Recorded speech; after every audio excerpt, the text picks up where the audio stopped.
podcast. I am Matt Ryan, and I am joined, as always, by he's my quarterback, and he will be sitting next to me this Sunday on A7FL.TV as we call all the action for you, Cory Hammond. Cory, how are you, buddy?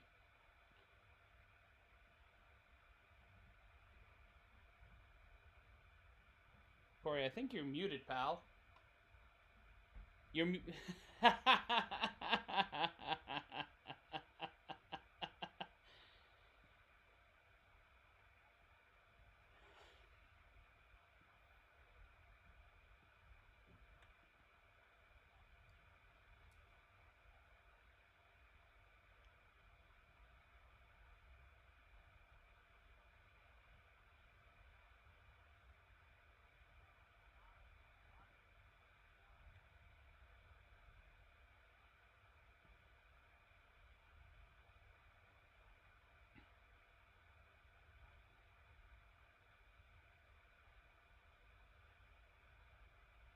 I certainly agree. And joining us now on the line, you see that he's muted, but he's about to be all the way live from the Trenton BIC. He was flashing the ring just a moment ago. Ayo, Burton!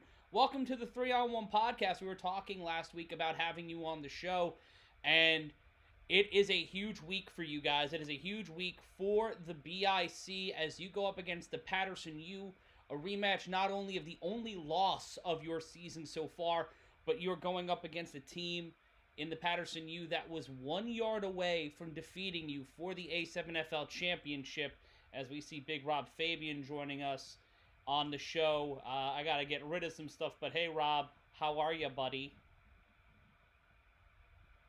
Big Rob is not, hold on, show the people as I reframe this fucking shot, because this show has all of the professional tact as a tack hammer to the testicles.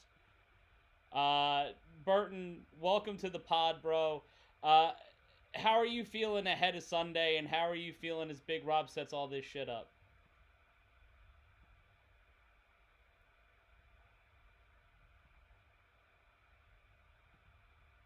You got you now. Oh, no bonnet?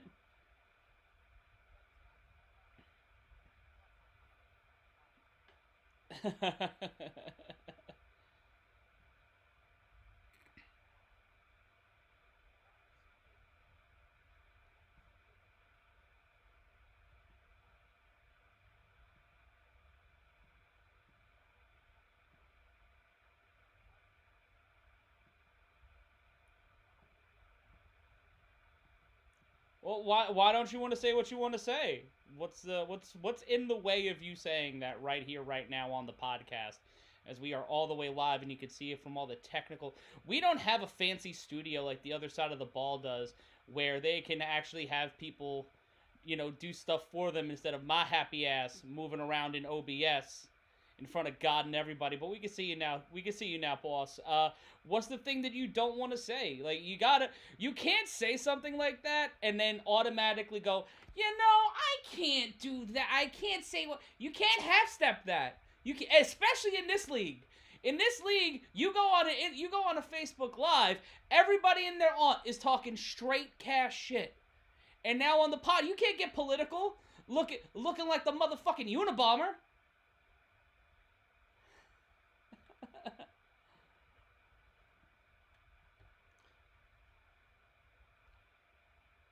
Fair enough.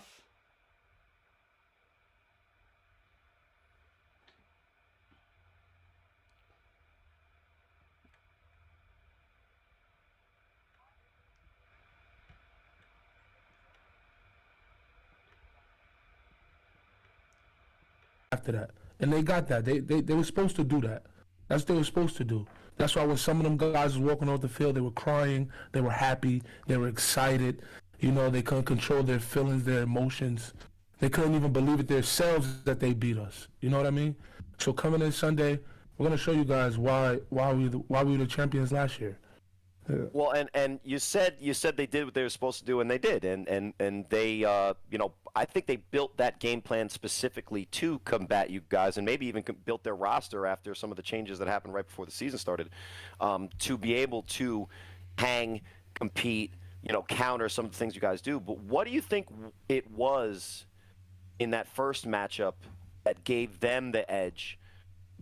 And what do you think is the thing that you guys have changed that you guys are so confident and you're going to be, in your words, beating shit down their leg?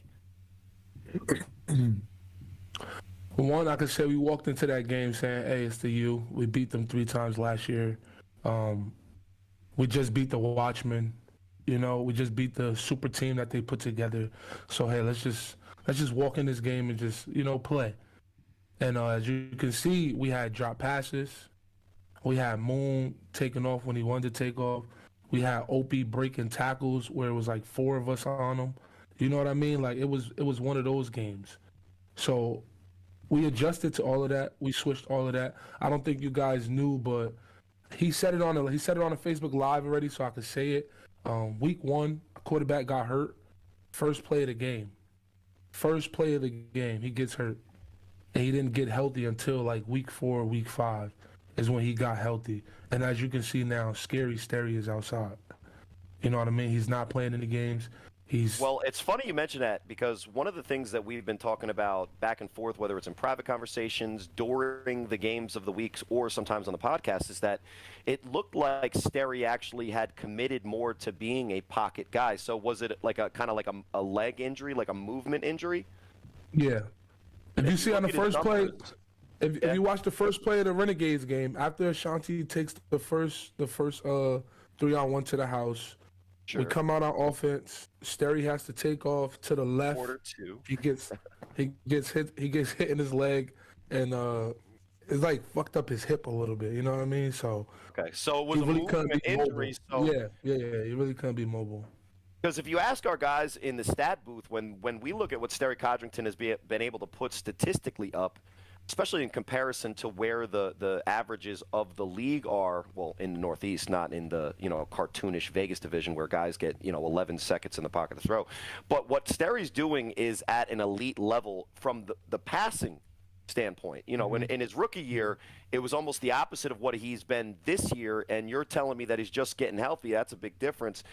But what I will say is not to say what you're saying is either incorrect or off base, but at least from the booth, what we saw in that first game was the commitment of the Patterson U to address one of the biggest weaknesses that we said they had going into last season, especially into the championship game and against you guys specifically, was the offensive line. Miller brothers and Deshaun Stevenson, number 76, at times, now let's be fair, there's levels to this, but at times, Burton, it looked like their offensive line was able to ice out your very talented, deep, and elite defensive line. What do you guys? Miscommunication. And is that something that you guys have worked on? And what was the miscommunication? And what's the fix? Because what it looked like is that when number 76 is pulling and he gets his hands on somebody, he's pushing that guy a couple of yards. I live by 3 things with football. I coach this to my youth football team all the time. It's alignment, assignment, execution. Okay. If your alignment is fucked up, your assignment's going to be fucked up, which means your execution is going to be fucked up. So we fixed all 3 of those things. We fixed our alignment, we know our assignment, and we're going to execute on Sunday. Now, are you guys preparing more for the Kareem Moon style of offense that you saw week, what was it, 3? Or are you preparing more for the Carlos Crosland style in which it's a little bit more in the air as opposed to the Moon style, which is that, that play action and shifts into counter, and then obviously dot boss in the wheel. What are you guys prepared more for, and what do you think would be the preferable matchup going into this week? We're prepared for both. My honest opinion going into this game, what I've been telling my guys in the chat is that I don't think they're gonna start Opie against us. If you look at the game when they played Snow Tribe, he got benched. I don't know if he got benched or he was injured, but I'm gonna say he got benched. And we're gonna be prepared for the Moon. I think they're gonna come out and start Moon, and they're gonna be trying to come downhill, the same thing that they did in week 3. And once we knock them out of that, they're going to have no choice but to try to stand back there and pull a Mark Diggs and try to throw the ball in 1 second.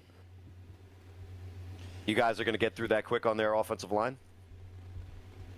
I promise you that. Yeah, because Cory's asked a lot of that. Rob is drunk. Rob's got the drunk audio. You're dragging. No, can you hear me? It's dragging. Yo, everybody else but me on this show need to learn how to pay their Comcast bill. I'm just gonna put it out there. I'm kidding. I'm kidding. Can you hear me? A little bit, yeah. It's just better. It's bad. It's bad for the show. Yeah, it's bad for the home. It's, we all miss you, Rob. You need to come back ASAP. Gotta Happy birthday, check but your sources. the hangover's over. Lord Almighty. Am I as bad as him? No, you're actually not bad. See, I thought, it's the playoffs. What's the worst thing that can happen? We can do a live show, do all this, see what we can do. Can you hear me now? It sounds It's like giving like robot. Yeah, it's giving robot. It is giving heavy robot. Can you do the robot, Rob? How about now? Are you coming in from Planet Rock? No, I'm coming up. You gotta check your input and check your output, bro. I do this for a living. Do you turn it on and off again? Making some beats. I do this. Yeah, man. Russell Stanley Jr. is asking, and you can call right now and save the show. 516-387-A7FL. That's 516-387-A7FL on the A7FL voicemail line. But right now, the question, Burton, is what are the BIC wearing this Sunday? What's going to be the uniforms this Sunday? Are you rocking the death row the same way you did against Baltimore? Are you guys going to be doing something a little different, a little special? I know the U's going to be having a different look this Sunday, but what are the threads looking like for you guys heading into the ball game? Baptism service. All white. All whites. Rocking the. That's what's up. We can't go with red. We talk about it all the time on the show. The red jersey on BIC is cursed. Actually, when they roasted Why me, is it cursed? I don't know. Look at all this. It was way too that Baltimore game. We won in the last Reds. You won, but that was the game where everybody walking into that game against the Gators were like, "Oh, this is the BIC season. It's going to be quick. It's going to be easy." But then that game against the Gators happened where it seemed like y'all were sleepwalking. And that seemed to be the knock on that game. And some members of the team admitted it to us after that game that you guys weren't locked in and focused. That's something. That's why I said we walked into that game like it's the Gators. We beat them already. We know what they're coming with. We're just play the game. We're going to win at the end. Like, no matter the score, it was all about getting to that championship. When Kenny hears this back and what you're admitting over the air, which is fair, and I appreciate the candor, but you're basically saying multiple times in this small section of the podcast, if people can hear it at home, thanks for watching, and listening wherever podcasts are sold. But you just said multiple times that you guys are showing up to the games, not taking it seriously, and the performance is affecting. Now, we obviously know that we're in the playoffs, and you guys are going to show up against the U. And let's assume, against Jamar Franklin, Scoob's conversation in the chat, that you guys do come out and win. Are you guys going to show up to one of these other games not prepared, like specifically, I don't know, the Nightcrawlers or maybe the championship against the Insomniacs? You're still all right, because we want to make sure, because I only said it twice though. I only said it for 2 games. I said the Gators game, Gators game before the championship, right, and then the U game week 3. And one was a semifinal game, and one was a rematch of the championship last year. So they're pretty big games. So let's just move past that, because the reason I'm bringing that up is we got a guy on other podcasts on the other side of the ball, and the podcast that he isn't is the other side of the ball. Check them out on Facebook now, the Vegas Hype Media Network, or whatever that beautiful whole situation gets watched on live. But the All-Pro Jaffos had on athlete and wide receiver and returner Trey Robinson from the Insomniacs. And he was saying a lot of things, and I'm going to paraphrase it here, Burton, for you, because I know that you missed that episode because you were busy working on your beats. He was saying that the Vegas teams have zero competition, and what he sees from the East is lacking what he would expect as a guy that won a championship so long ago for the A-team back east from Pennsylvania. So it sounds like some of the Insomniacs are almost sleeping on you guys. What would be your response directly to a guy in Trey Robinson who's not as concerned about the East Coast as he is with Sick With It? I was just talking it's crazy that you asked me that, because I was literally on the phone with J-Rock from the Patterson U earlier today. Nice. We were talking. And how is he, by the way, after all the things that were said? He's great. I actually rolled back with him after that game, and I showed him that picture that Loud put up, and he was just laughing. We were just laughing about it. About that, man, one thing I want to say about the Vegas guys, to the Vegas guys, is one thing that you guys are saying and you're boasting is you guys put a team together to beat us out here. Fair. Right?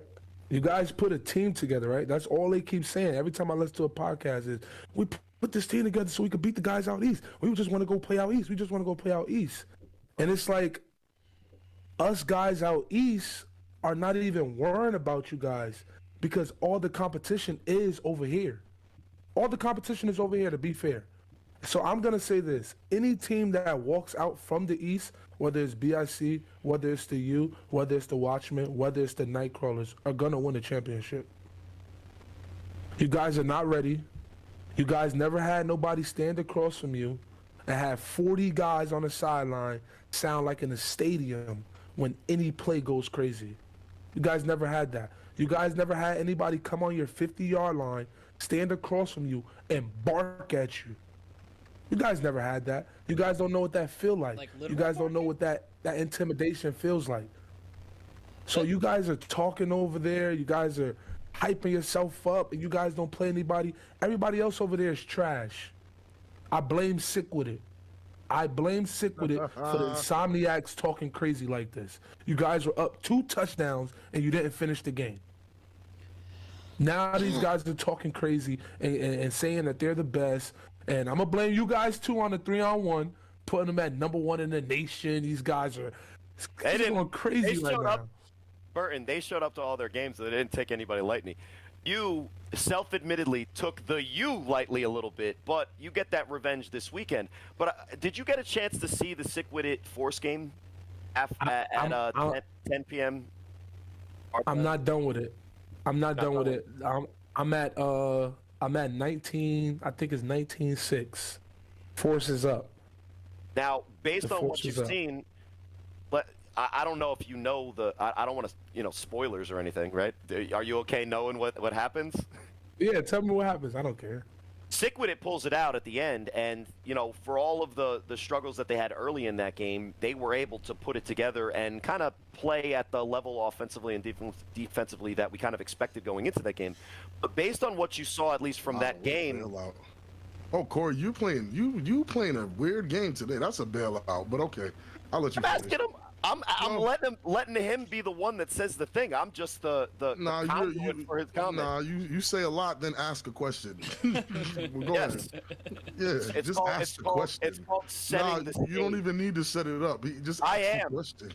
I am, because some of our fans at home missed that game, and 19-6 was the score that Burton saw, and then I said spoilers. He said, tell me about it. So you come on, you finally get all your stuff. What's the spoiler? That they won again? There's no spoiler. They came back. He didn't watch the game, Rob. That Sick With It had a terrible. They had a terrible freaking game, and almost let the Force kick their ass. You see how nice Cory is when he says things? What really happened was, and if you could actually, I need to turn your camera on. Turn your camera on. Oh, for sure, no problem. No problem. I need to see the energy, man. All this beauty. All this beauty. All this beauty. Sick With It fucking sold their souls and went out there and thought shit was sweet against the Force. The Force kicked their asses and woke them up. They almost lost the game. And if it was any other team, Cory would have said that. But Cory didn't say that. He must really like Sick with it. I don't know. Honestly, to be fair, Rob, they're getting on my nerves because they keep coming after me for no reason whatsoever. Oh, shit. Sick with it is a team that I respect. And Rob, we were even talking about the quarterback and who we would compare him to. We're not going to get into that. Right. Yeah, But to set the stage, what I was going to ask Burton is based on what you've seen from that game, at least in the early part of it, what is your take of Sick with it? Because we were talking specifically about Trey and the Insomniacs, and then you said Sick with it gave it up. What do you see from that game? Because that was representative of a pretty high-level Vegas spring game, if based on what I've seen so far. What do you think? I just want to say they got to stop running jet sweep counter blast the other way, bro. It's getting, yeah, the Force love that play, don't they? Sick with it do too. RT3, they run it with Voodoo Reek. Sick with it ran it every other play. They ran it every other play. Fake jet sweep, we're gonna give the counter to, like, come on, bro. I feel like Cory kind of glossed over, even though he did say who it was that mentioned BIC in the East Coast. He did say it was Trey Robinson, but I don't think he emphasized who Trey. You understand who Trey Robinson is, correct? I watched a couple games. No, in the sense Rob, that he's won a championship. You said it. No, I heard you say it. Yeah, he said he's won a it. championship here. I think he'd be the only person on the West Coast that would be valid enough to actually judge the talent on the East Coast because he's actually played and won here. No? Mm-hmm. So how do you feel that he said something? Let's forget about the Vegas guys, because I feel like when he asked you the question, it was more about the Vegas guys. How do you feel that a guy like Trey Robinson is saying what he's seeing isn't that impressive? I feel like he's got comfortable in Vegas. He's got comfortable in Vegas. He played 2 seasons, right? I think he played the fall. Is when he first showed his face back. He played the fall, and then now this spring season, he's comfortable over there. He's comfortable for not getting touched. You know what I mean? So he's like, yeah, man. Them guys over there ain't doing it. But I know back in those Town Beef days, you guys were rocking. You guys were hitting hard. So that's what I'm saying. I feel like he got comfortable over there, and he's just trying to hype his guys up. Oh, it's nothing. I won a championship over there. Yeah, they're doing the same thing that they was doing when I won a championship. We're gonna walk through these guys. Don't worry about it. Well, until he's the first one to get slammed on his neck. Well, he's also grown up as a player since those days because, when he puts it into context, he says that he was basically playing when he was still in high school, getting prepared for the next levels. He played in college. He played, in the pro level here and there, bouncing around. And, did he win a championship over here? Yeah, but I would argue that he wasn't one of part of the guys. championship. Though. Yeah, exactly. That's what I'm asking. Yeah, let's get into that. Was he one of the guys? That was before my time. Even 2012 was even before my time. I was there. Do you remember Trey Robinson as one of the guys like Trey Robinson? I only remember Trey Robinson prior to that championship. He had a pretty decent game against the U, so that's kind of the only place. He's always been a good football player. So it's not that. It's just at 17 he wasn't. But he was still young. Yeah, he wasn't doing what he's doing now. He wasn't doing what he's doing now. Well, this weekend, you guys have a tough game. Let's be honest about the Insomniacs. They're playing OTT, and no disrespect to those guys over there. Let's give them the credit. In their first ever spring, they're in the second round of the Vegas playoffs. They went to California and beat the Vibe team. That was the second team and all that. So let's give OTT their credit, but let's be honest. The Insomniacs are likely going to take care of business in a similar way they took care of business against Kryptonite. And there's also a lot of talk from the California champs, who I think not so long ago BIC played. You weren't a part of that team. That ass. BIC spanked that ass. No, I wasn't there. What would you say based on what you've seen or heard? Because we know that if you're just catching up on Sick-Witted Force, that you're just a little bit behind because you got those other things to do, and like you said, you're laying down beats and putting together bars. You might want to hear some of those before we let you go. But what do you think about that other Vegas, California matchup with Sick-Witted coming off of their performance against the Force, in which they either, did the same thing you guys did self-admittedly against the U earlier this year, and they kind of just took it a little bit, their conversation was is that they were trying out new things and they weren't comfortable. Sounds like an excuse. Or do you feel that what the Aces have learned and they've done and their ass kicked when they came out here, they know what it's like? What do you think of that matchup, and who do you think comes out on top? Cory, you want me to be honest? I've only been watching film on the East. All right? I've only been watching film on the East. I watched Sick With It and Insomniacs one game. And the only reason why I clicked the Force versus Sick With It today is because I got a notification that it popped up. I'm not watching the Aces. I'm not watching. I'm not. I'm sorry. I have bigger fish to fry over here, bro. I don't think people really understand that, man. To go into a game and play to you, and then know that you're either gonna be playing Huff or the Watchmen after that, and then after that you're gonna be playing the Nightcrawlers. Worrying about anybody out west right now, bro, is not in my repertoire. Honestly, it's not. It's not. But the question I wanted to ask you prior to my microphone going, auto tune on y'all, God. I can't wait for you and your T-Pain collab. Huh?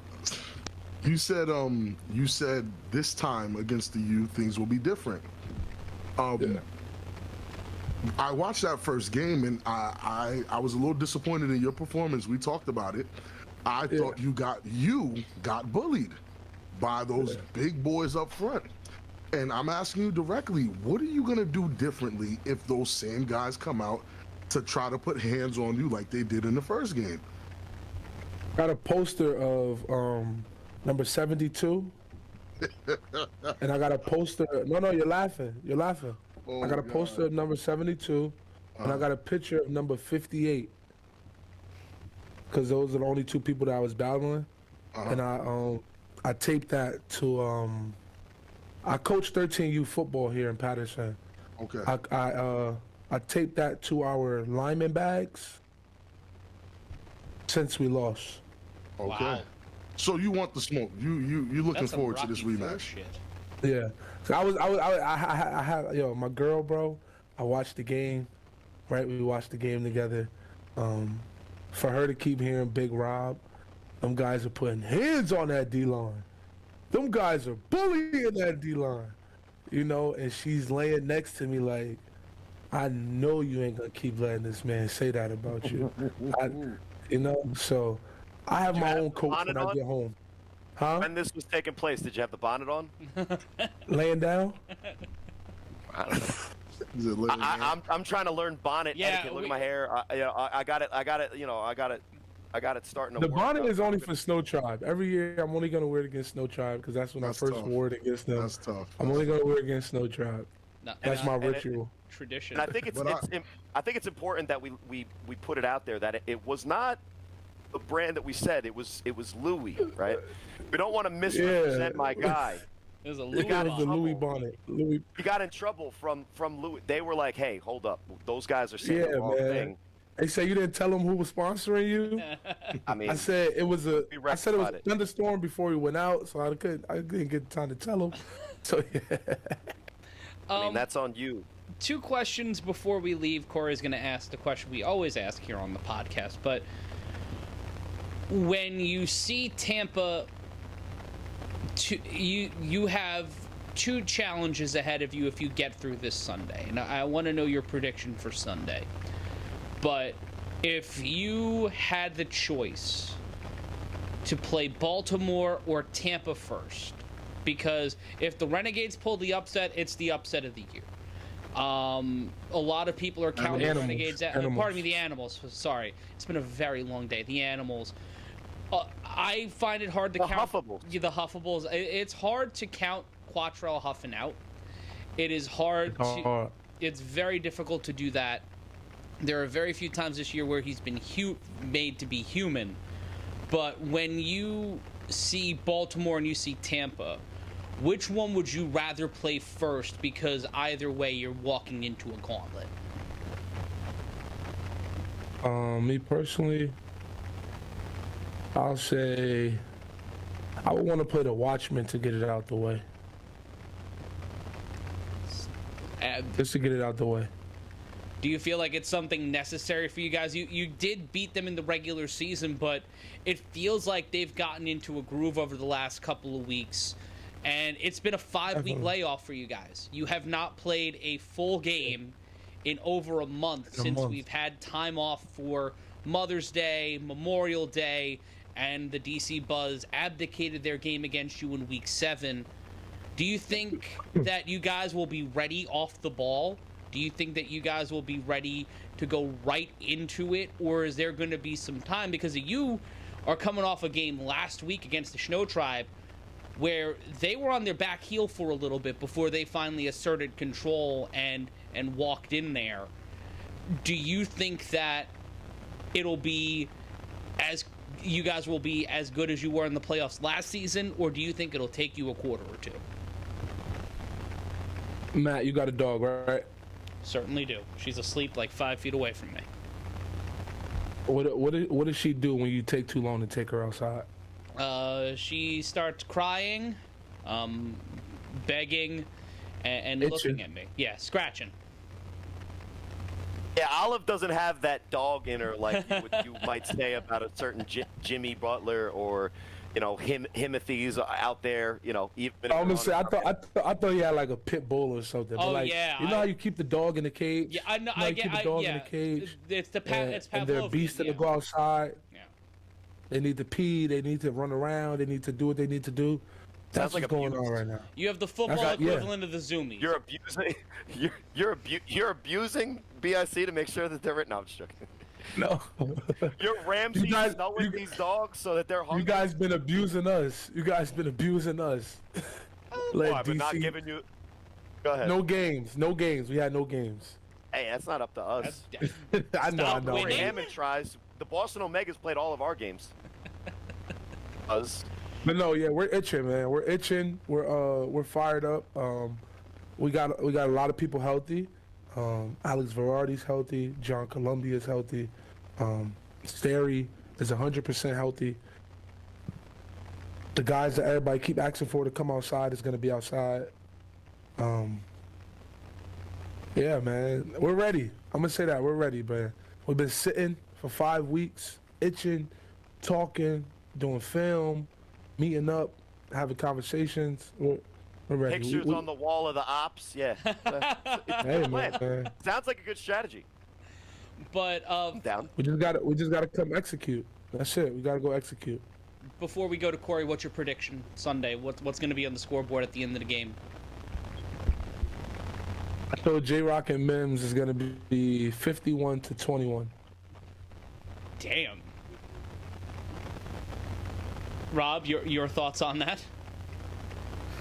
He said 51 to what? 51-20. 21. Yeah. What's the 30-point difference between your two teams? Once we start digging in their ass. Pause, but specifically, what you said. I mean, you got to dig sometimes. Hey, we don't kink shame, remember? Nope. But Burton, what is the difference in the game that it plays out to that? Is it going to be the extra pressure that you guys get that you didn't? Are you going to make the adjustments to stop their running game and force them to pass? Like, without giving too much of the game plan away, what is the 30-point difference between the BIC and the U? Turnovers. Forcing them? Forcing turnovers. All right. All right. I mean, that's a good way to do it. Yeah. Forcing turnovers. That's really it. That's really come down to it. Pinning your ears back, doing your assignment, attacking your job. Offense is going to handle offense. I don't. Offense is going to handle offense. I heard my man Sterry feel like Michael Jordan right now. Listen. That sounds good to me. Yeah, I want a scary Sterry. He's outside. Well, it's getting based on what's happening in New Jersey. Maybe tell him to come inside at least till game time because of the air quality. Safety first in our league, Burton. Safety first. But if he's ready to go outside, we should be fine. We'll was be okay. fine. Today I'm was just better. making a joke. It wasn't No, I'm amber. There saying. wasn't this. Yeah. There wasn't these like orange clouds, and it smells like a campfire. Yeah, it didn't feel like Yeah. Tatooine outside, but according to AccuWeather, we should be good by midnight Friday. But we will keep everybody up to date on A7FL across social media about that and whether or not we'll be moving anything or doing anything like that. But we should be in the clear for Sunday. I actually had conversations about that before we went on the air tonight. Perfect. So two things. A, not only is Matt Ryan, the Dragon with 3 heads, doing everything for the show production-wise and even about to fix the Everything, problems man. that are about to happen, he's also now a meteorologist, which for those who need to look into a dictionary is a weatherman, weather person. Do you So want me just to add that do to you the want me list do of the heads. A7FL But weather most report? Guy important, Rob. go ahead. All right, hold on. No, this guy Rob, man, he got his hair No. done. No, I'm just making Has sure they can see the difference. Birthday, man.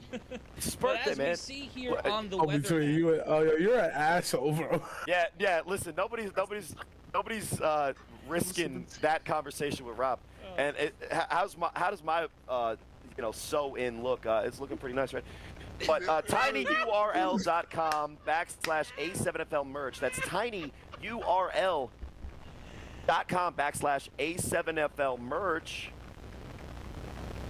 Somebody that's not tiny is our guest tonight, Ayo Burton. And based on what we got in the chat, Cole Gardella says that there is a correct answer to this question. And I think we all know who the favorite is. But Burton, I know you to be a guy that in your head, you're a little bit of a huss guy. So what shirt you going with? I gotta go with the TBS Ashanti. season? I gotta go with the Huss? Ashanti Worthy.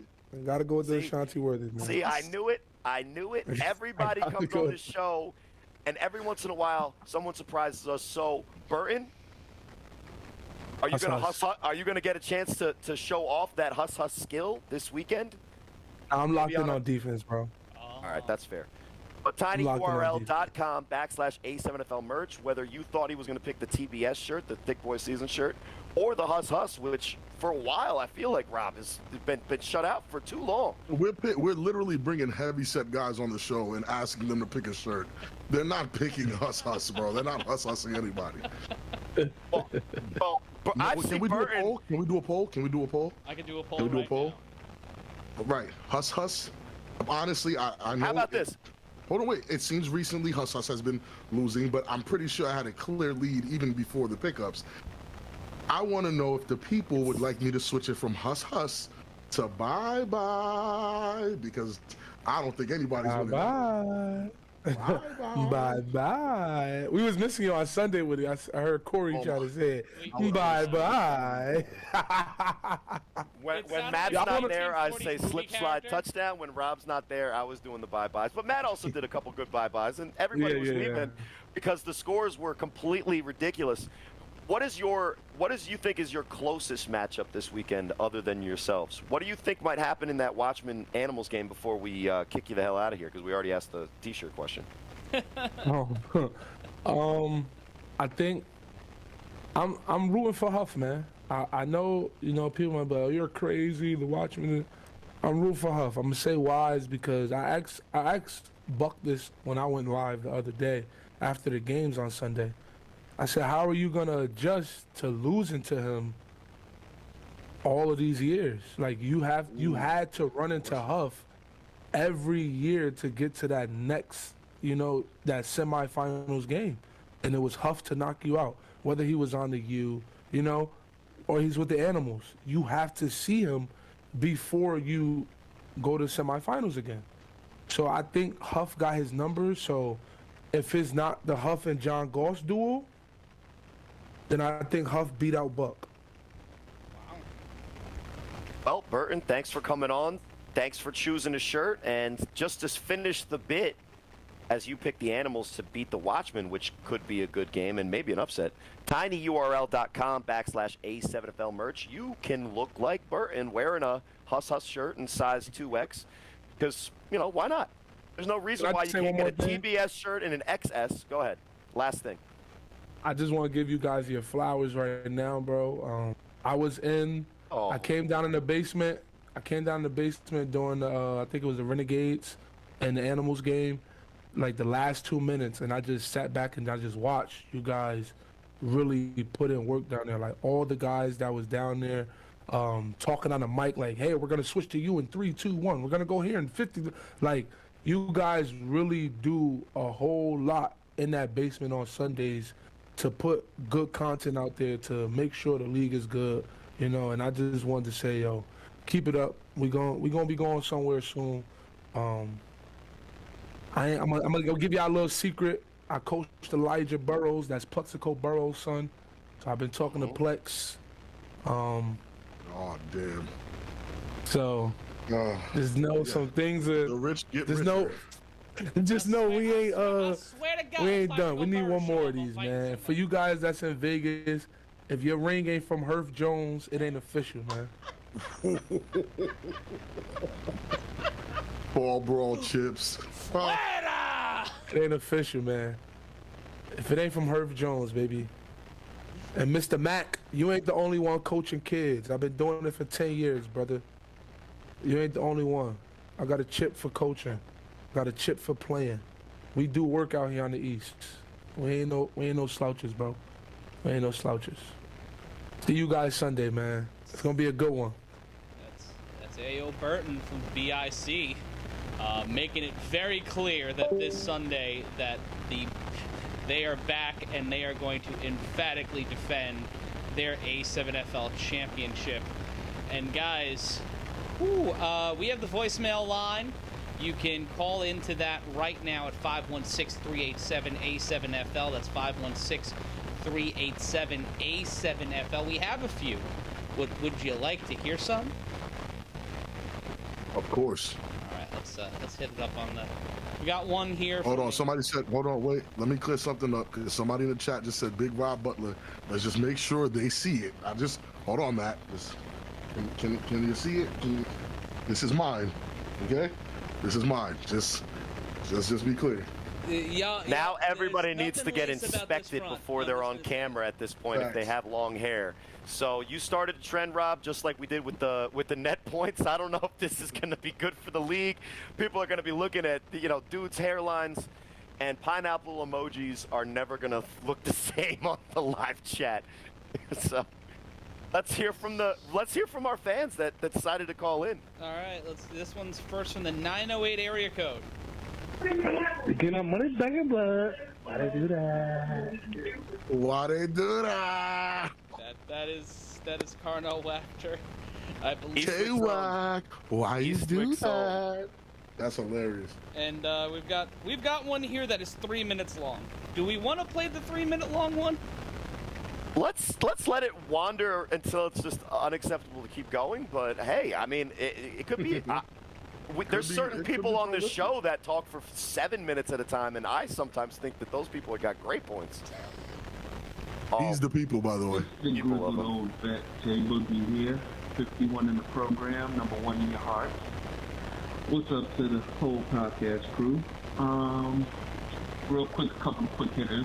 One, Renegades, you broke my heart again. Twice now, I done said y'all gonna do something. And for the second time, y'all went out there and did absolutely nothing. So, yeah. Other than that, I gotta say I am actually really impressed with Sick With It. I think they're a lot more talented than I may have given. Ah, shit. That I may have given them credit for originally. That's a talented team. And I'll go as far to say the Insomniacs, when it gets to that championship game between them two, they better not take them lightly or they will lose. They're that talented. Other than that, you know what it is this weekend. New York and New Jersey and surrounding states have not imploded. The earth did not end, so there will be football this weekend, which means BIC and the U will square off. Of course, I'm going BIC. Not just because they're my former team, but I know some things. And yeah, I'm gonna go with BIC, pulling it out. It's going to be a close one because it's usually a close one between those two teams. But call it a hunch. I feel BIC somehow they're going to have that dog in them this weekend. And this guy's losing steam. If this was a live call, we would have probably booted him when he says, "Hold on, let me see." Like five seconds into it. Imagine knowing when he's losing steam, but you've never lost any. Huh? You just keep smoking and chugging. There's 55 seconds Yo, left. I keep it moving, and except for the one time that I forgot what I was saying as I talk over this guy. That's a whole He's different mindset. Shouts to him.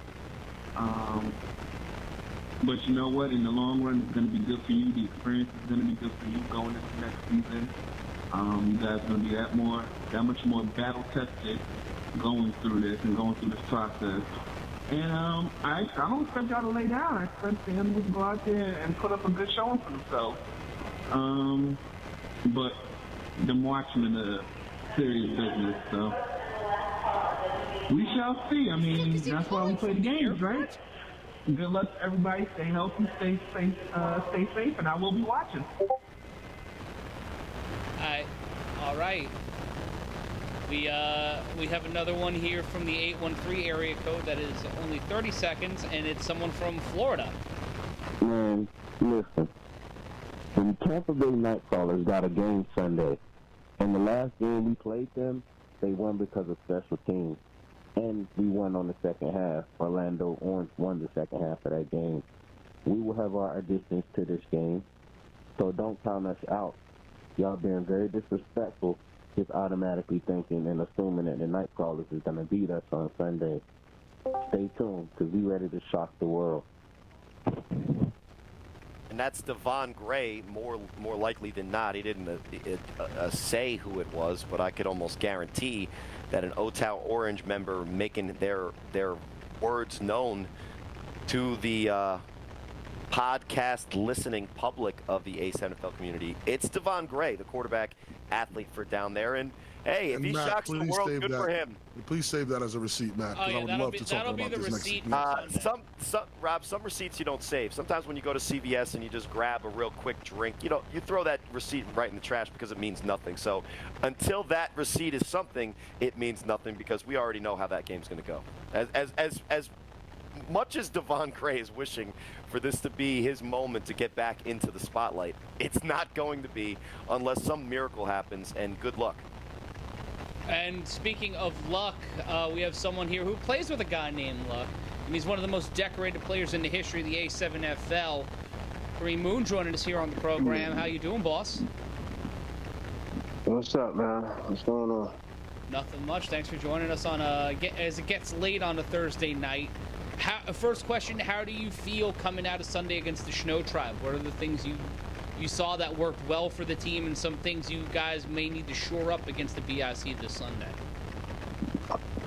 No, you just got to come out from the beginning of the whistle. That's just about it.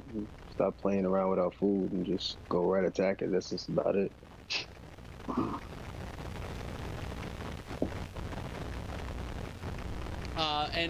Oh, go ahead, Cory. Go ahead, man.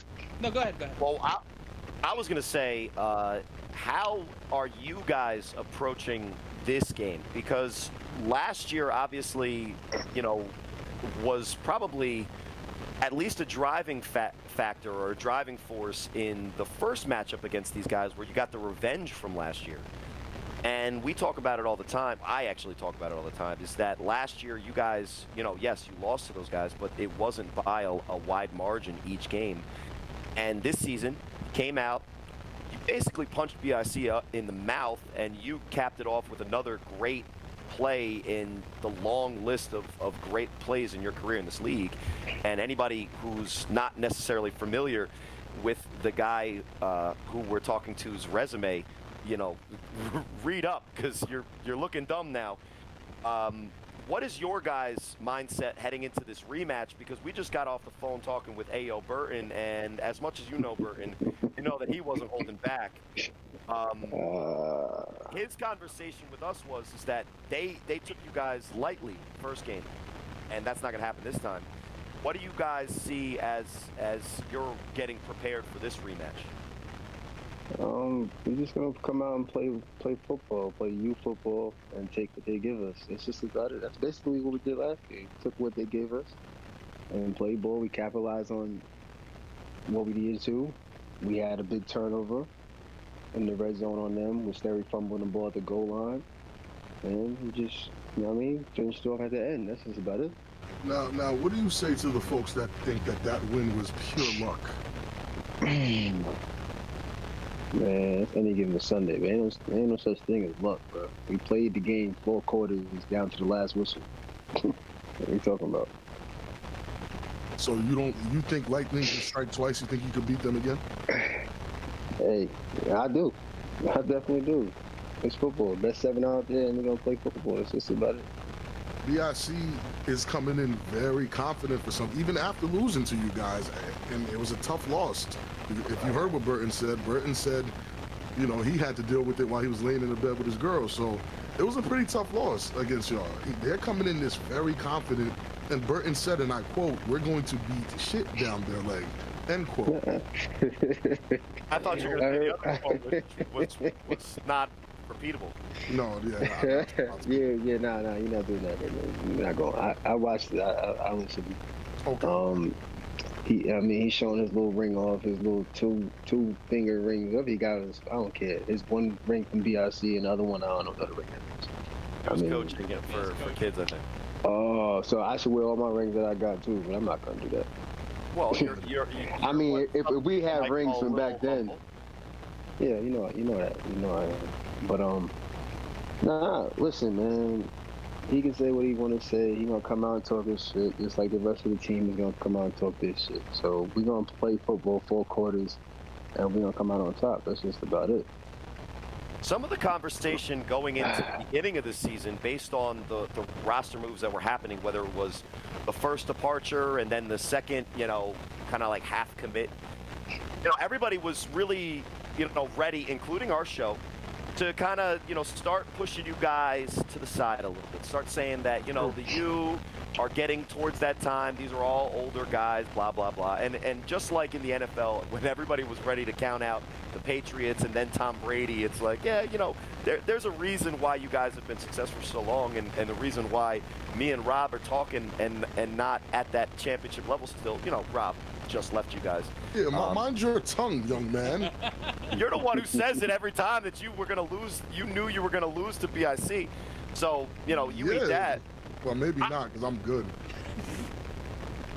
We'll go and get those receipts, Rob. You coming in steaming hot after you fixed your phone. Bullshit. I'm still on the field. I threw 3 touchdown passes against this guy's team. I ain't scared of him. I know that they destroyed us, but the point I was making is that with all the blasphemy about the U coming into the season, I also think that one of the things that has happened with that kind of turmoil at that quarterback position, whether it's real or not, Huff leaving, Buck not committing, you guys kind of went back to what you guys as a team, as an organization, entered this league with, which is a dominant trench game and a running game is second to none, maybe in the history of the league, based on the names that you guys have, both on the offensive line and as running backs. And whether it's you or Carlos doing the play action off of that, you guys have basically reformulated the original U football formula. Is that more or less what you guys have been able to succeed with this year? Or are you in the same group as Sick with it, whether you're kind of like holding stuff back to be able to, show something new when it comes to the playoffs and the next level of competition, as you guys have gotten used to that over all these years of championships? Dang, man, you be trying to ask the right questions. But I put my question into context, which makes Rob upset. And no, if you just say a lot of words where you could have asked a question. You say That's a lot. my job. I say a You lot say of This is a words. podcast, novel, like, He reads you a book novel. and asks you a Yo. question. Oh my God! But nah, listen. Me and Los have 2 different styles of playing, but with Huff leaving and Buck doing what they did, we had to find ourselves within me and him. What I can do, what he can do, what everybody else can do. How you know? So basically, we found a formula that's working, and we're gonna stick with it, and just gonna keep adding on to it. That's just really all I can tell y'all. So, What was going on early in that Snow Trap game? what's going on early in the Snow Trap game? Nah, you know, everybody came out a little lax in the game. That's just about it. Came out a little lax, and then we just kicked it up and said, all right, hit the switch. What are some of the Was things there ever a you doubt in your noticed? mind that you were gonna win? The Snow Tribe really thought they were gonna kick y'all ass. Just to be. Nah. They thought. Nah. Nah, I knew they was going to come out, you know what I'm saying? They got into the playoffs. I knew they were going to come out talking hot. Everybody going to be all on 100 and stuff like that. All right, cool. It is what it is. And then we had to quiet that down real quick. Well, once you guys committed to just punching them in the mouth, and with the offensive line that you brought, I've gone on record to say that with those guys, that's the best offensive line that I've seen, and that's one of the best performances I think that I've seen, you know, from snap one to final snap is your guys' performance against BIC. Are you guys looking for more of the same, or is there another level that you guys have gotten to since that Week 3 matchup? Again, you're trying to ask the right question, God damn it. I mean, that's literally, I'm doing my best out job. here. I try is all I can do. And since I can't go against you guys and try to throw another 3 touchdown passes, which I'll keep reminding you. Chill out with that. Chill out. I know you guys gave me a little bit of extra time in that pocket by not sending that extra rusher. Yeah. Nah, I mean, listen, I give 1,000% kudos to our O-linemen between the Miller brothers, Big Muggs, even Dot down there when he's blocking, you know, and then we just at our backs that just know how to find the crease and keep running hard. So, you know, we have a good O-line, and we still have our receivers too. So we have parts of our game that we just have to come out in and just play football with. So that's what we're gonna do. We're just gonna take what's given and play ball, and then when it comes down to the end of the fourth quarter, we'll be on top. What's the thing that you feel makes this year's iteration of the U more dangerous than the one from last year? Because when we walked into the A7FL playoffs, it was a toss-up. Even though last year, even though the U lost to the BIC twice, no one was giving a comfortable prediction that the BIC would beat the U.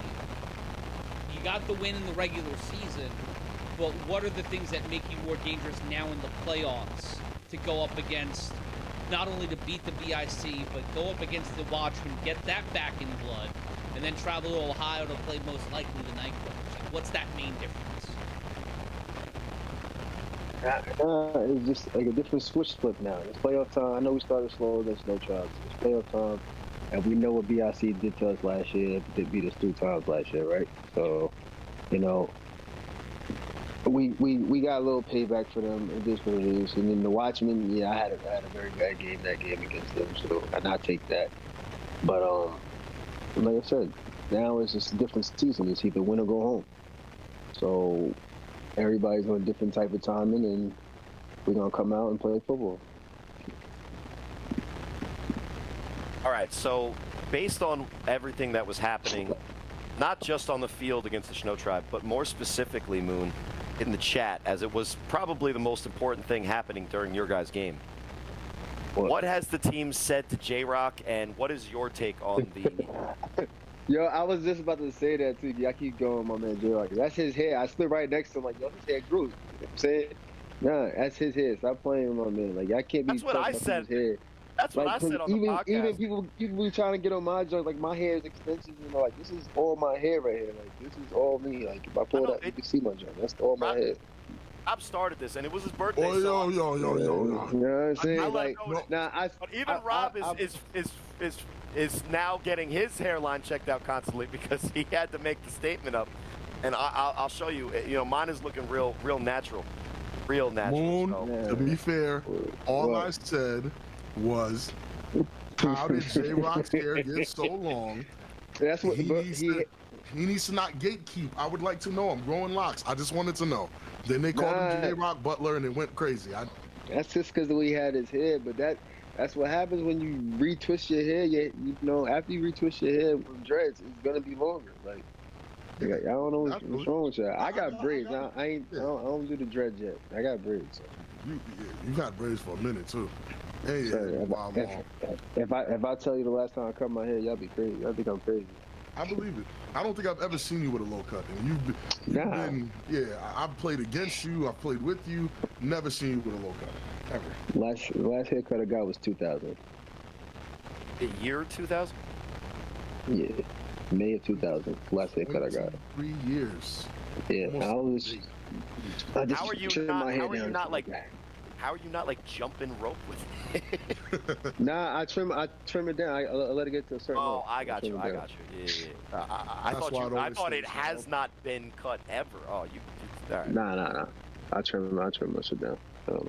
Kareem running around like Rapunzel out there in the field.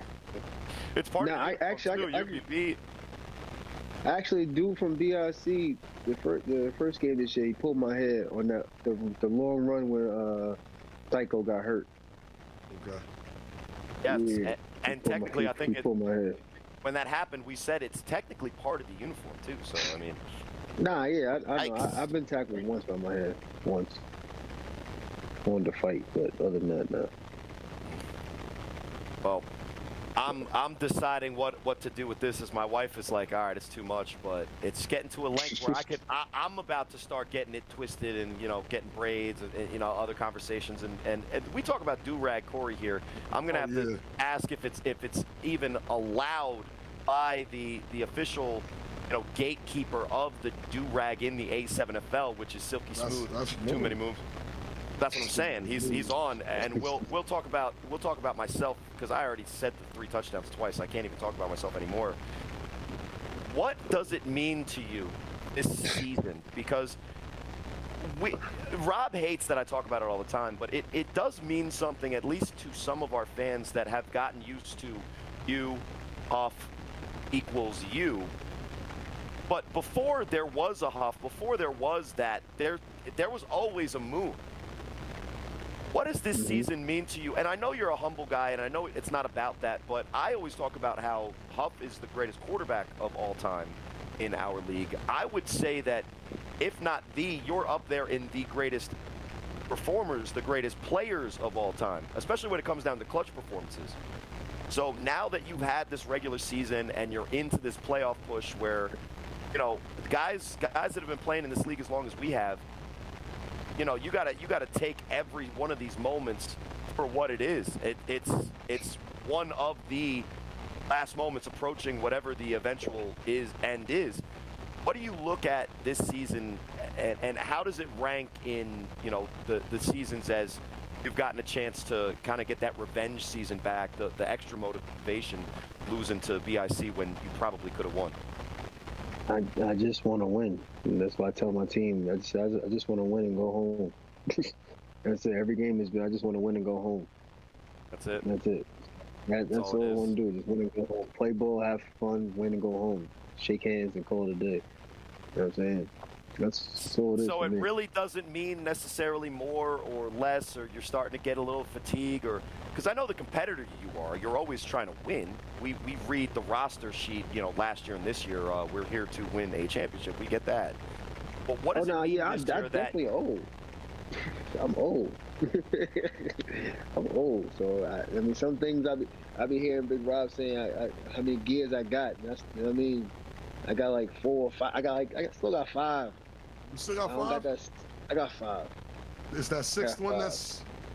6th one is shaky. A little shaky. The only thing you're missing is that 2016, that return against the Immortals, where you went into the 6th gear, where you had the hamstring. A lot of us feel like that's when you lost the gear.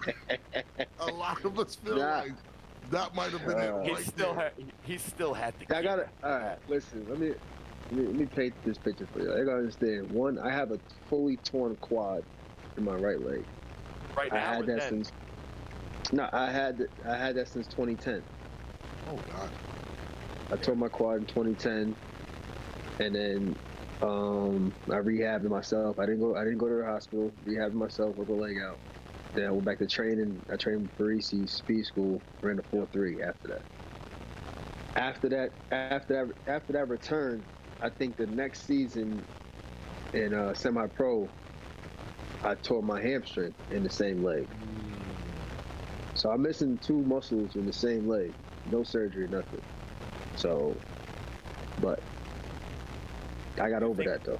You think that helps you somehow with the hus that malfunction is able to get you to do that? The hus is still. Yeah, the hus is still there. I just really haven't pulled it out. Yeah, I see you. Been Rob, you know, I've been you chilling. Like I said, now it's playoff time, so. Nah, one time this got season, me. you made a dude disappear from the screen chasing you, and you just pulled back and just went, reverse field on him. I think everybody that either does the 3-on-1 or runs the ball in open field at any moment should definitely go to A7FL YouTube. That's youtube.com/A7FL and look for those 20 and then teens U games. Learn something. Nah, that run back that I did. That's a skill share. Oh, I posted it. I posted it to Vegas, and they were, the ungrateful bastards that they are. They were like, "Oh, this ain't even nothing." Watch that game again. That run back that I did that year, that was against the Immortals. That was to win the game. That's I didn't pull probably nothing. the greatest play in the history of the A7FL, when you put it into context. Everybody thought I pulled something. I didn't pull nothing out. My legs really just locked up as much as I ran because I came back again the next play after An interception. Yeah, we know. Yeah, I had an interception, so I came back in 2 plays later. But my legs really locked up. Everything locked up. That's when I knew I was starting to get old. Actually, when that happened. And that was what year? That was 16 or 17. That was the year freaking Big Rob and them won the so-called championship. Yeah, 16, the one we won. Asterisk. Relax. I came to the U. Right, before we get into this thing, Rob, it was a catch. Rob, it was a catch. Take it. You guys won the championship. It was absolutely a catch. Silence. You weren't there. All right. Yeah, I was there. The Purple City Warriors. Yeah, I was not there in the playoffs that late. I was there. We don't remember that. We don't remember that. To speak on like just like how Burton was talking before, speak on the West Coast and stuff. I have not watched not one game from West Coast. I haven't watched no other game besides our East Coast. I haven't watched nothing. Because to me, time or respecting? Respecting. I tell everybody our division is the hardest division. Sure, truthfully. Our division is the hardest. And that's true, and no one would argue even them. But the top level of competition, they say, either equals or surpasses what the top level of competition is over here. And when we were putting teams next to each other, they said, and I quote, that they feel that Sickwood is better than BIC and that the Insomniacs are better than the Watchmen. They said that you guys are way better than the Force, but when we were putting them side by side, it was just based on where the standings were at that time. What do you say to a guy out west that isn't necessarily taking this division seriously because they talk about that they're all D1, that they all play in the flag leagues and win money all? What is it about New Jersey that they better understand before they keep their mouths running and writing all those receipts? You got to understand, you got a lot of guys on this East Coast alone that have been playing this game, Town Beef to A7, you know what I'm saying, for about over 15 years. And then even new guys that come in the league, they come in and they get molded real quick. You understand? So we know how to play this. We know the ins and outs. We know the angles. We know, you know what I'm saying, what's what. These guys are just playing off of trying to use their athletic ability. Yeah, that's great. One-on-one, yeah. When it comes down to a team, 7-on-7, when you got people, all right, we got to bracket this guy, or, game plan for a person, and takes you out. Now you got to figure out something. Now you got to go to the drawing board and figure something out. And if you can't do that, you're stuck. You're stuck. So that's why our East Coast, New Jersey, Baltimore division is the toughest part. Once you get out of that, then I'm not worried about nobody else. And I don't care about the night crawlers with Dominic. I don't. Bro, all right, cool, bro. He's a NFL corner, yeah, with pads. Now you're gonna tell this man to hit you without pads, not getting paid money for it. Oh, I don't, you know what I'm saying? He trying to win some extra little cash, but now if he happens to get embarrassed, then what? Is that what your guys' plan is if you guys match up with him? Bro, hey man, he has to get treated like a normal guy out here. We all out here playing. Everybody can say their accolades and stuff. I played D1 football. I did this. I played in the league or whatever. Yeah, all right, cool. That's what you did. Now you're playing here. So now you're lined up with us. We know how to play this game. You know what I'm saying? There's no pads, no thousands of fans, no money, no training room. You know, now you're out here with us. Are you going to lower your shoulder to make a tackle? Or are you going to try to wait for the guy to run past you, try to hawk him down and take the ball or something? Now, I agree with everything you're saying, and I will even go on record to say that our division is so ahead and up, above and beyond as a whole, the divisions out there, that there's no question about what the SEC of the A7 is, to quote some of the other, people that talk about our league. But what I will say this, Moon, and Rob is the one who's championing this. I do respect some of what those guys are putting on film, because I think some of those guys understand the difference in a top-tier team versus a team that can put up numbers but loses in the playoffs, and it is the trenches.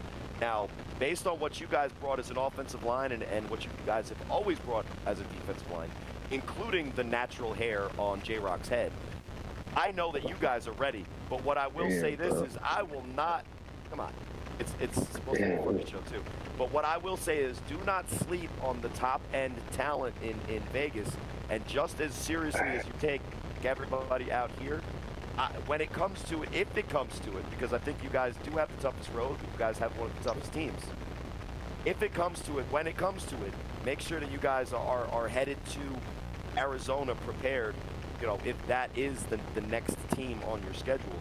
Because I respect the top teams, even though I don't think that they respect us enough based on some of the things that they're saying. So I'm with you, Moon. I don't think that they're ready for the type of physicality. I mean, I'm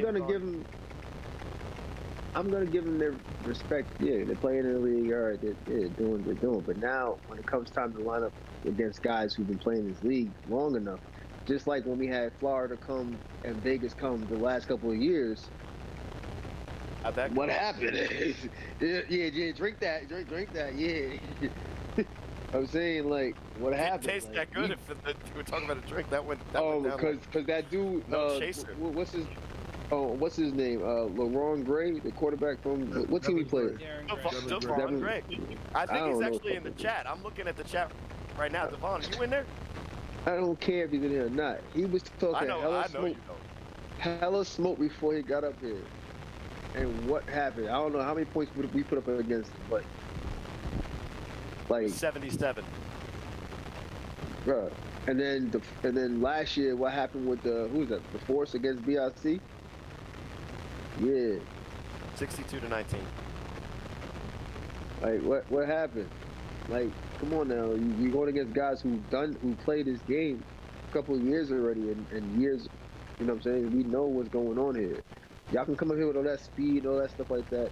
But if you can't start running before you turn the corner, it's over. I don't care about them. I'm worried about this northeast part, and that's it. Well, before we let you go, what's your prediction for this Sunday? What are you putting up on the scoreboard? What are the BIC walking away with, allegedly, to take their vacation, go down to the Caribbean? Man, you had to come out of nowhere and ask this dumbass question. What's my sports intake shit? Listen, we're just gonna win. I don't care. Listen, I don't care what the score. I never care what the score. I don't care the score. 7-6. As long as at the end of the game is we on top. We on the top. The highest score. I don't care. I don't care what the score is. Yeah, you don't have to be like Burton and give a score. All you have to do is just, matter of fact, I'm not even gonna get on Burton. I seen Burton after the Snow Tribe game last week, and he bumped me and said some joint. I didn't move because I'm solid. Only person who got me this year was dude from the Watchmen. I'm gonna take that. I take that. I respect he it. was running full speed and you were broken down. Yeah, like, yeah, and sitting yeah, on your I back. wasn't. Yeah, I was just trying to push him out. He lowered the wall, caught me. I rolled over. It's all right, cool. He knew who it was. He knew what time it was. Yeah, of course. I mean, he got one highlight on me. I mean, I got plenty of highlights. That's plenty the of people, Jordan symbol of our league. I'm gonna get myself some highlights. I Let's mean, go. yeah, I mean, Allen Iverson crossed over Jordan at one time, right? Indeed. Yeah, and they still playing that damn highlight. It is what it is. Hey, I'll be on this. It's all right. I'm okay with that. But we gonna play our game, and I don't care who they bring out because just like Bert said, everybody's healthy, and then now they're gonna bring out the players, and y'all see who we had out last week. You have more surprises? Huh? Don't ask no questions, homie. Okay, cool. I'm just saying, but y'all see who y'all brought out. We brought out last week, and you know what I mean. Man, Henry he from where I'm from, Staten Island, so that really brings us to the most important question tonight. And because this is going to get interesting, because I'm going to put a little context into it that might change who the favorite is. But tinyurl.com/A7FL merch. Moon, you're a huge fan of the show. You tell us about it all the time when we talk to you. But there's 3 shirts that really represent the 3 of us. We always play this game to see, A, who's going to pick what, and B, it's a good way to promo the shirts because they're only 20-something bucks and they ship to you, except for if your name is Joey Bate. My bad. We'll get it to you as soon as possible. But there's a Thick Boy Season shirt that features Matt Ryan. There's a Huss Huss shirt, which you might want to go with. But the actual art is based on a certain player that you might be playing this weekend. And I don't know how awesome that would be for you to wear merch with. Wow, what a dirty tactic. And then there's the I'll try. Wow. I mean, Rob, you started it. You came with that black Air Force energy, and Do-Rag is in the building. I like it. But tinyurl.com/A7F merch. Big boy, Huss or I'll try. Because the kind of play I am, Shifty kind of guy. I'm gonna take the Huss because that's what I am. So I couldn't even qualify him out of it. Swindle me. You couldn't even Rob was such a heavy favorite on that one. So you're going with the Huss. Well, how about this? Yeah, I'm going with the Huss. You give us a show for the ages. You do the Huss and get Rob to damn and all the fun, Matt screaming and shit. I'll have to talk to my beautiful wife at Jess Ham Tattoos, and maybe there'll be a personalized, official Mr. Huss passing the torch. But you got to do it on the field because we know that you can. I'm just baiting you to do it. So, tinyurl.com/A7FL merch. Even though it's Ashanti worthy, Moon is going with the Huss. Yeah. All right. Yeah, I'm going with the Huss, man. But just. And Rob, you won. I'm going with the Huss. But get out crazy. But 516-387-A7FL is the number on the voicemail. 516-387-A7FL on a show that has been a fun yet technical shit show. If we can get that cool ass facility, if we can get anything resembling a cool ass facility, I'll settle for a hat. A nice hat. Do we want to Is your hat gonna be that big though, Matt? I don't know. I wish I had a big, like a nice gigantic hat. I've got some hats here. That hat. I've got a John Claus hat. Got some hats in the closet outside of my view here. Full of hats. But we have a couple of voicemails with new voicemails and then some predictions. And also, see Casey Cox in the chat. I actually want to bring this up. Because we listen to the other programs. We listen to the other side of the ball. And something that was posited, and then I had a conversation with someone, was the idea of an all-star game taking place, if not this season, next season, during the conference championship weekend, featuring the best players from both conferences who are not in the conference championships. So basically, the remaining teams outside of the top 4 in the league. And it would be a team comprised from picks of the East, picked by your boys, 2 gentlemen above me here on camera, and my happy drafting against the team from the other side of the ball, which is Casey Cox, Chris Vera, Scott McCorkle, and Anthony Alvarez. Conditionally, I speak for myself, I speak for Lawrence, and I speak for Cory Hammond.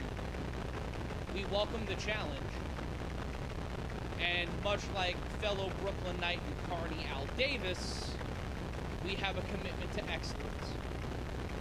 And our draft day will be better than your draft day, and that would be proven on the field. Because, well, this is not a knock on all of you. We're very smart at football. And these two guys would make all the good picks. I would just make them and dress like Al Davis, because that would just be the truth. And rightfully so. But I also People think, don't. People don't know. People sleep on the type of GM that you were A, about to be, and B, likely could be. And we don't have to go into the specifics there. But I don't think everybody's ready. Now, to piggyback on what you're saying, Matt, I'm going to throw it out there. Because, yes, we have Casey Cox in the chat. Hopefully still. I don't know if he bounced out. You know, if you can't take a little bit of static, get out of the podcast. But we have a combine happen in championship weekend. Yeah. And my idea and what I would love to see, because according to Big Rob Fabien, nobody wants to see Cory Hammond combine, even though I was angling for it. But what I think the whole world, the whole A7FL world does want to see, and it's must-see TV, is the play-by-play guy combine. Because we all in our youth, our not so distant youth, remember Rich Eisen running the 40 in Indianapolis. Well, just imagine Matt Ryan, Casey Cox, 40, bench, cone drills, even a little bit of field work. And who would come out on top? Matt Ryan versus Casey Cox. And I don't know if we have to make a wager here, but I'm willing to put up something. And, you know, for all of our fans at home, this is a children's show, even though we say fuck all the time. I'm not willing to put up actual money because that's not fair. Because gambling is bad until we're actually, you know, sponsored by one of the major outfits. It's bad until so one of the major outfits, come on, let's go. I'm just joking. But if we could, I am willing to put either my hair, you know, piece of my skin for a tattoo out there on the line, that my guy Matt Ryan comes out way ahead of a personal friend of mine, Casey Cox. Welcome to the Taco Bell, buddy. And I would want to see who over there would get their guys back and meet me on that bet. And listen, I'm going to start setting this up. I'm about to get on Facebook Messenger and start talking to Scott McCorkle or AA or Chris Vera. Because head shaved, Chris, you're out. You're already bald. Tattoo? Let's make a bet. So you're making a bet involving me being athletic. Which doesn't necessarily sound like a great decision up front. No. But in the context of who you're going against, and no disrespect, I believe in my guy. It's not that I don't believe in somebody else, right? It's just like when Moon was talking about the U. He wasn't saying he disrespects the opponent. He just believes in himself. Casey says he's got me in the 40. Guy. Rob, if you're Rob's FaceTime with somebody proving that his hairline is real. That is. But do we have exactly confirmation that Casey Cox is looking to 40 this up? Listen, hold on. This podcast is completely broken the fuck down. Fact-checking my locks. He's fact-checking my locks right now, bro. It's insane. And I don't know what the industrial fan is, guys. I'm running off a board from 1906 on this fucking thing. We may never do live shows again. If not, we're going to go the RTU route, and shout out to RT. Look at that hair. Jesus Christ. I'm thrilled. Hair. Casey Cox says he can cook me in the 40, eh? See, before this, it was fun. Before this, it was all a bit, but I'm going to go to camera 1 here. I'm going to go to my camera. There's going to be a montage. Listen here. I don't talk that much shit on the program because I'm the announcer. My job is not to talk shit. My job is to say first down, ball to 25-yard line, and let these two gentlemen right here talk all the shit for me because they can do it better than I can, despite the fact that I'm quite good at talking that shit. So, here's the deal, KC. If we are out there, championship weekend, you're on. He's starting to backpedal. You wanna dance, cowboy. You say, I got you in the 40. You got me in the 40.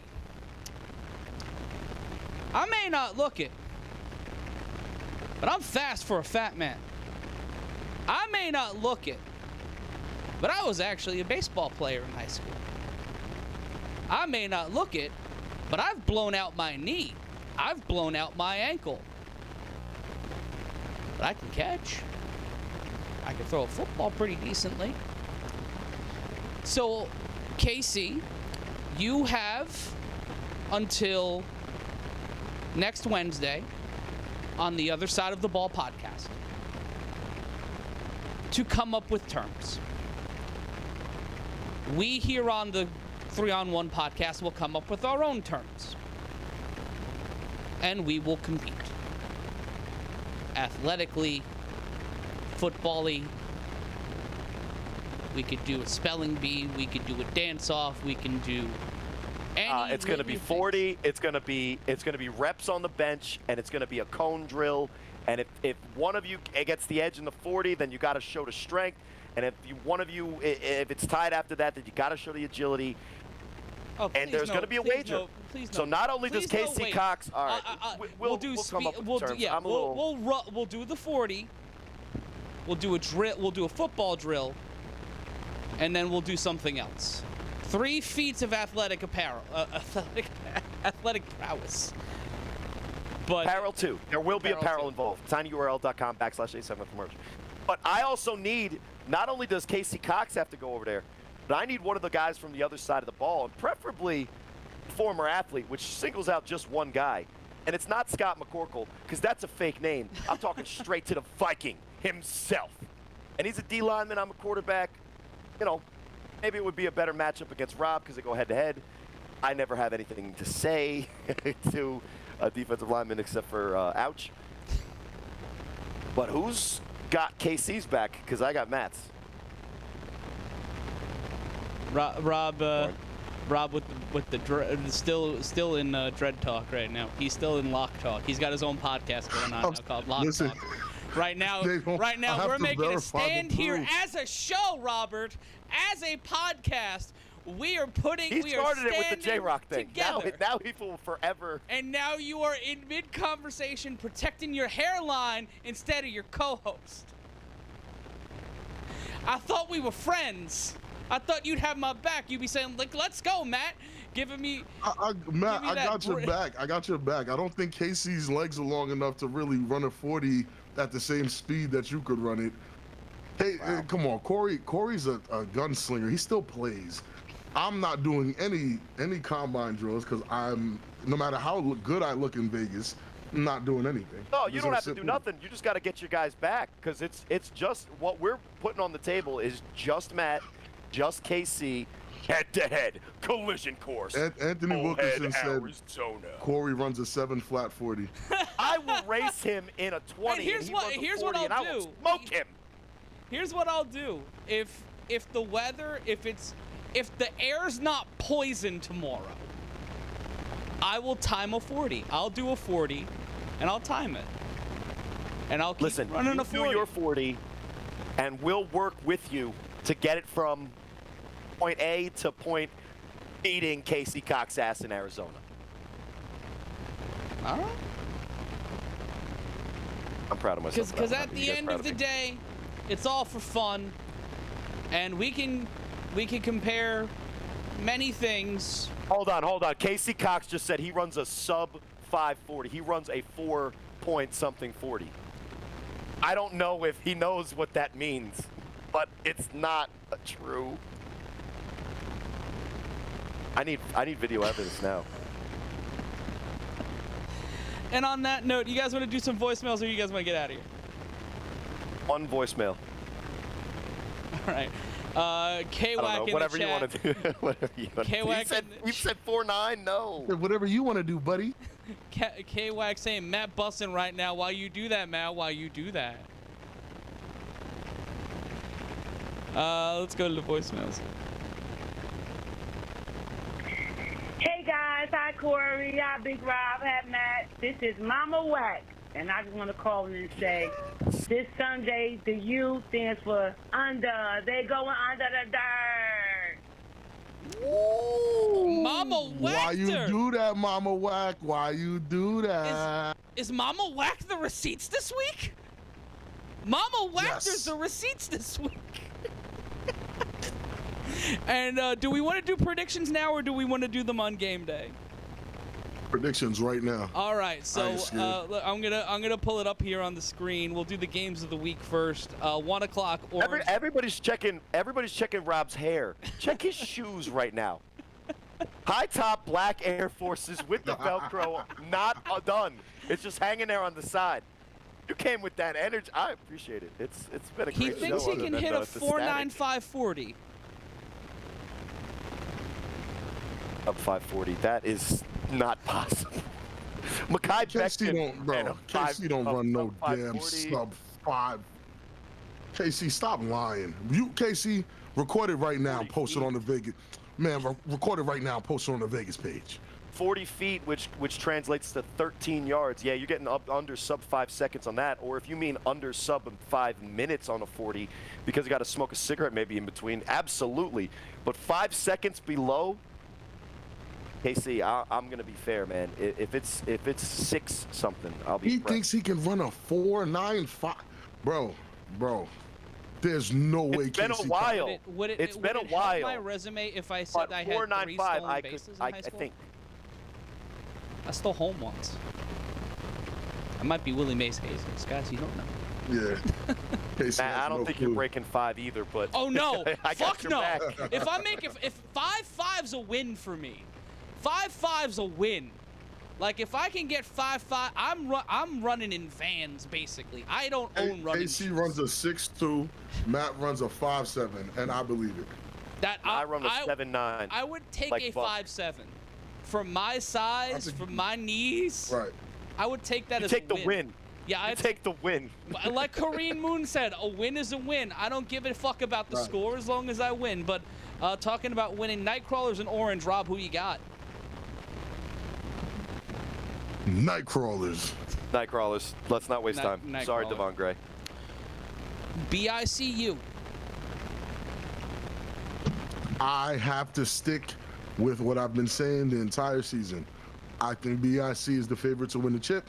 Therefore, I think BIC is the favorite to win this game. BIC by 1 score at least. Nah, no score. BIC with the win. BIC with the win, Corey. And for all the players that come on our show and are upset by this is how you handle it. What are your? Ask me again, Robs or Matt, so we could just go into it. Go. BIC or the U? Well, I think that I can guarantee, and what my prediction is that this is going to be the best, if not the best by far, best playoff game of the entire playoffs. You asshole. But you're not wrong. I also will cop out and say this is going to be a great game. Insomniacs and OTT. I'm kidding. I'm taking the BIC by score. I think it's going to be a 1-score game. Insomniacs, yeah, I'm taking the Insomniacs over the OTT. I wouldn't be surprised if Savion Cunningham gets a 3-on-1 return, but I think the Insomniacs are going to win.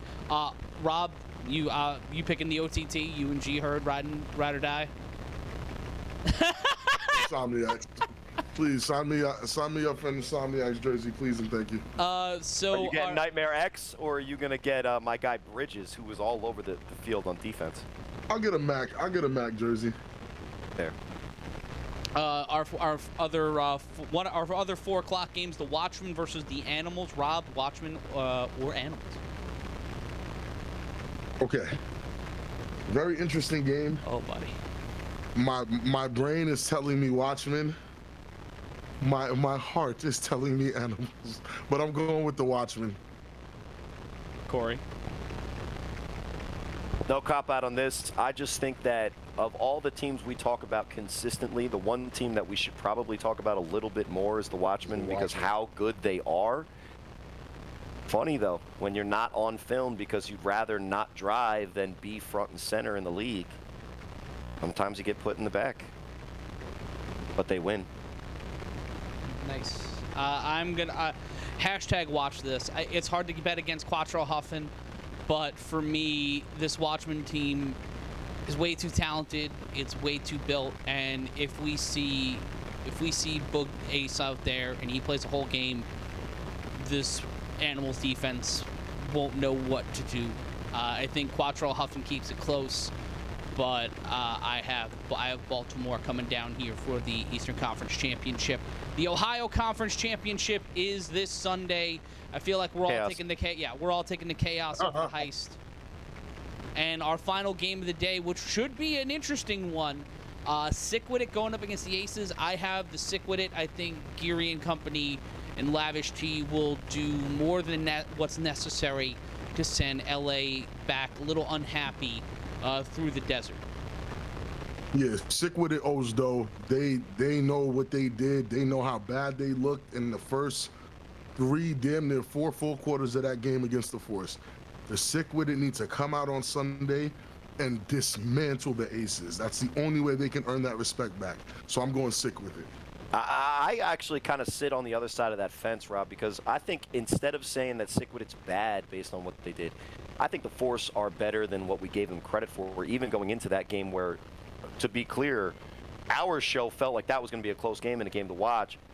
Definitely. Our guys, because we're doing the receipts, our guys on the other side of the ball, they were the ones predicting a blowout. And Casey Cox, stop saying that, oh, if this guy started, no, you never said that, and that doesn't make a difference, and you can't say that you're right when you were obviously wrong.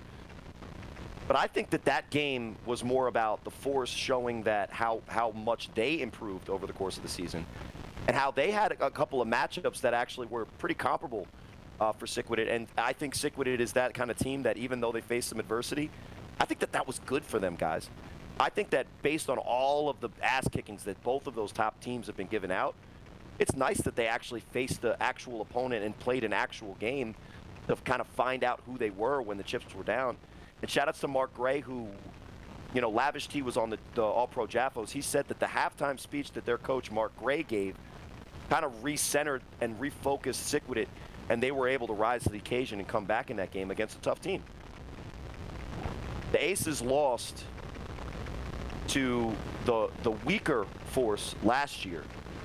And I think when they come and play Sickwit, that Sickwit's not playing any more games. They're not going to be trying out any more offense. And they're going to come out and they're going to pretty much probably play a beatdown regardless of how much we respect the Aces. I just respect the Sickwit more. And after that scare, it's going to be hard to beat them in Vegas this weekend. Rob, anything from you? No, sick with it. I really think sick with it. Like, you know, I'm kind of going to double back on my point. I think sick with it have a lot to prove. And I do agree with Cory that the Force showed up, but they were the number 3 team in the league for a reason. They really were. So, yeah, I'm not necessarily surprised because again, on this podcast, we knew that was a close game. Yeah. I mean, those guys are way closer. They literally talked to those guys and watched those games up close and personal and couldn't. They also were making picks with a guy on that team in the room, which sometimes. Oh, so they changed, yeah, because Packer's kind of tall. Maybe Packer. No, it was. It wasn't Packer. What's his name? It was J. Sykes. Oh, was he big? Was he a big guy? I mean, he strike some fear in those guys over there. Oh, I don't know. He is a large man. Anywho. But on. Yeah, but no, let's get it sick with it.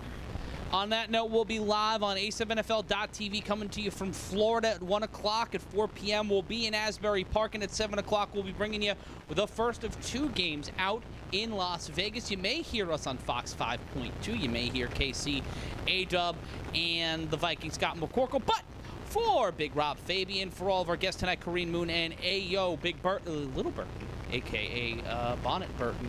And from quarterback Cory Hammond, I'm Matt Ryan. We'll see you Sunday, 1 o'clock. And as always, don't be an asshole.